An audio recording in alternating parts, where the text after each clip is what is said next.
we're going to learn about sine waves. First though, we have to learn about how current is generated. To generate current, you need a conductive medium moving in a magnetic field. So here we have two permanent magnets which set up a magnetic field between them. In this magnetic field is a wire armature. And as you can see, this is spinning. As it spins, flux is cut through the armature, which results in a current being induced, which will move to cancel the effects of this flux change. This is known as Lenz's law.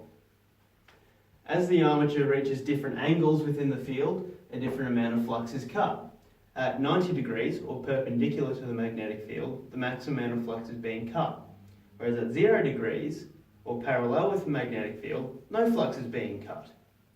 So what does this mean for the electricity being generated? Well, it comes out as a sine wave. Or does it? Yeah, no, it does. So let's move over here.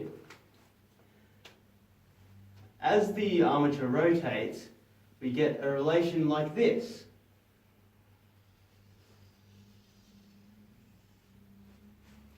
As you can see, at different points, there are different voltages induced.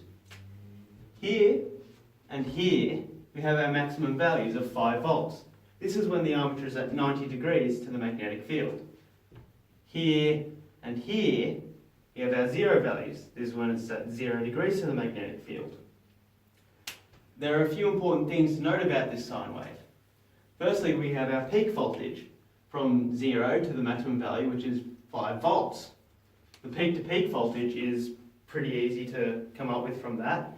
It's the voltage from one peak to the next. Here it's 10 volts, that's 5 minus 5.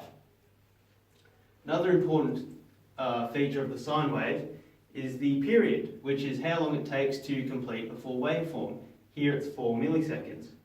You can find the frequency of the sine wave as 1 on the period. The answer of this will be in hertz. You can also find the instantaneous voltage of a sine wave by simply selecting any point along the wave and matching it to your voltage scale, and that will give you the instantaneous voltage. Probably the most important feature of a sine wave is the RMS voltage, which is the equivalent DC voltage of the waveform.